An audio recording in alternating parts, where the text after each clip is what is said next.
Happy birthday to you happy birthday to you happy birthday Khushi happy birthday to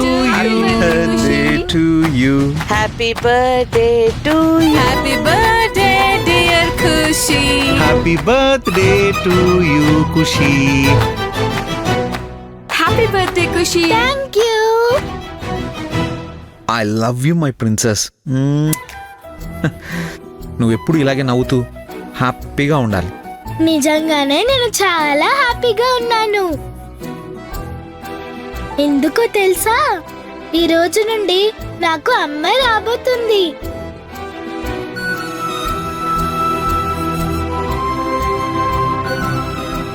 ఈ birthday నాకు చాలా special. ఈ రోజు కోసం నేను ఎన్ని డేస్ నుండి వెయిట్ చేస్తున్నాను. ఫైనల్లీ నా డ్రీమ్ నిజం కాబోతుంది.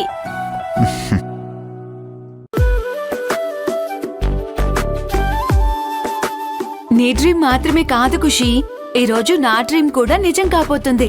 అందుకే ఈ రోజు నా లైఫ్ లో కూడా స్పెషల్ డే అవ్వబోతుంది.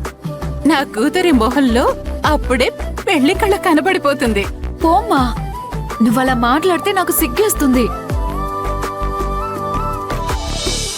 ఖుషి, నువ్వన్నా మావయ్యన్నా నాకెంత ఇష్టమో తెలుసా? మావయ్య నీకు అమ్మని తీసుకొస్తానని చెప్పినప్పుడు ఎవరో నీకు అమ్మగా వస్తే నాకు దూరం అయిపోతావని చాలా టెన్షన్ పడ్డాను. కానీ నువ్వు నన్నే అమ్మగా అనౌన్స్ చేస్తానని చెప్పినప్పటి నుంచి నాకు గాల్లో తేలిపోతున్నంత హ్యాపీగా ఉంది తెలుసా? ఖుషి, ఇక నుండి స్కూల్లో నిన్ను ఎవ్వరూ ఏడిపించలేరు. ఎందుకంటే ఈ రోజు నుంచి నీకు నందిని అమ్మగా ఉంటుంది.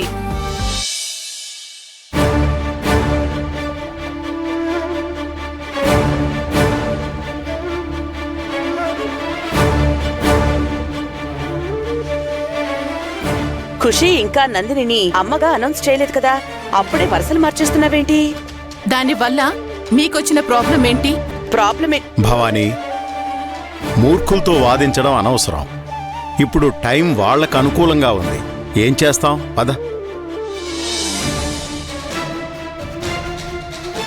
ఆవిడన్నట్టు ఆలు లేదు చూలు లేదు, అల్లుడి పేరు సోమలింగం అని అనౌన్స్మెంట్ జరగకముందే నువ్వు నందిని శ్యాముల పెళ్లిదాకా వెళ్ళిపోయావేంటి? నందినిని ఖుషి అమ్మగా యాక్సెప్ట్ చేసిన శ్యామ్ తన భార్యగా ఎప్పటికీ యాక్సెప్ట్ చేయలేడు. అది గుర్తుపెట్టుకో. ఎందుకు చేయడు మామయ్య?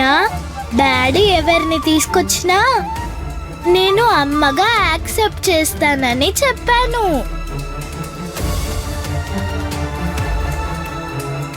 అది జరగనప్పుడు నేను చూస్ చేసుకున్న వాళ్ళని డాడీ వైఫ్ గా యాక్సెప్ట్ చేసి తీరాలి.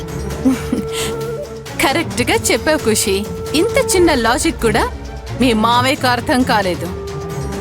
ఈ లాజిక్లు నాకు అర్థం కాకపోయినా పర్వాలేదు, కానీ నిన్ను ఇంప్రెస్ చేయడానికి వీళ్ళు చేసే మ్యాజిక్లు జిమ్మిక్లు నువ్వు రియలైజ్ అవ్వకపోతేనే కష్టం ఖుషి. మ్యాజిక్కులు జిమిక్కులా ఏంటవి? మీ మావయ్య ఏదో అర్థం పర్థం లేకుండా వాగుతారు. నువ్వు ఆయన మాటలేమీ పట్టించుకోకు.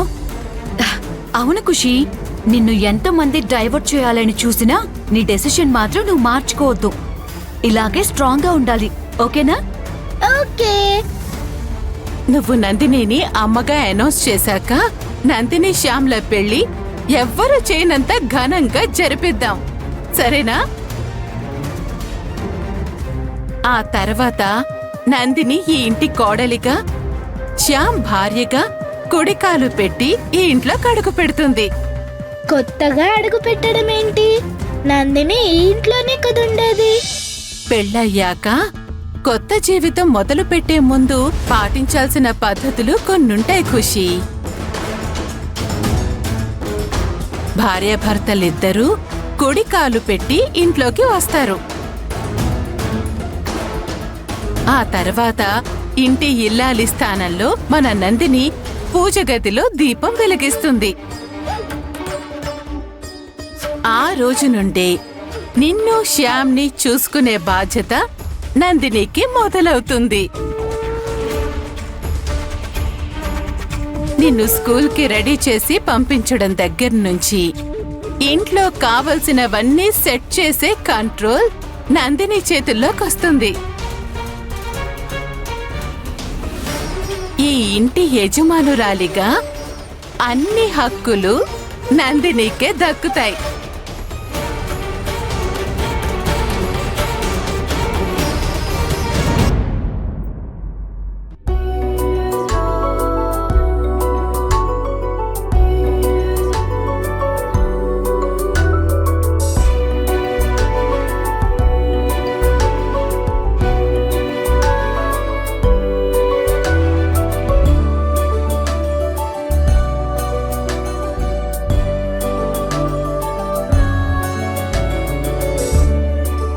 అరే ఈరోజు ఖుషి బర్త్డే.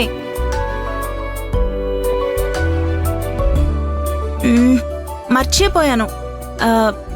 మంచి గిఫ్ట్ తీసుకెళ్లి తనని విష్ చేయాలి. ఇంతకీ ఆ శ్యామ్ నిన్ను బర్త్డేకి ఇన్వైట్ చేశాడా?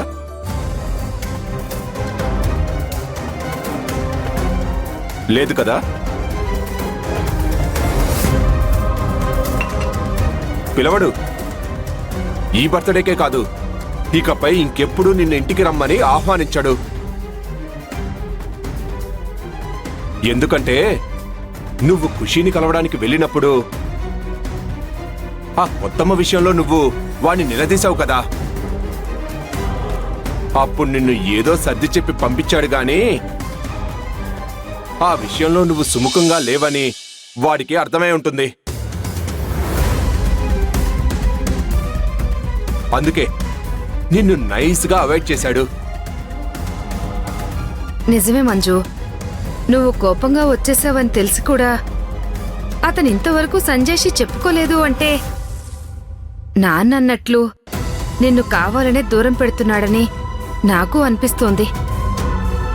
ఖుషీకి మెల్లగా దగ్గరై మన ప్రేమ కూడా తనకి దక్కేలా చేయాలని నువ్వేదో ఆరాటపడుతున్నావు కానీ ఆ శ్యామ్ అది జరగనివ్వడమ్మా.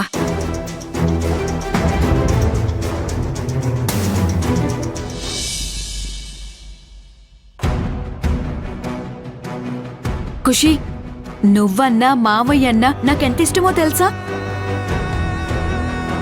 ఖుషి, ఇక నుండి స్కూల్లో నిన్ను ఎవ్వరూ ఏడిపించలేరు.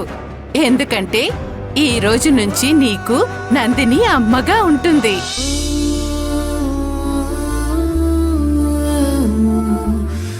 శ్యామ్, పొద్దున్నే రాధిని కలుస్తానని చెప్పావు కదా, ఇంకా బయలుదేరలేదేంటి? రాధ ఒప్పుకుంటుందంటావా అమ్మా? వెళ్ళడిగితేనే కదరా ఒప్పుకుంటుందో లేదో తెలిసేది.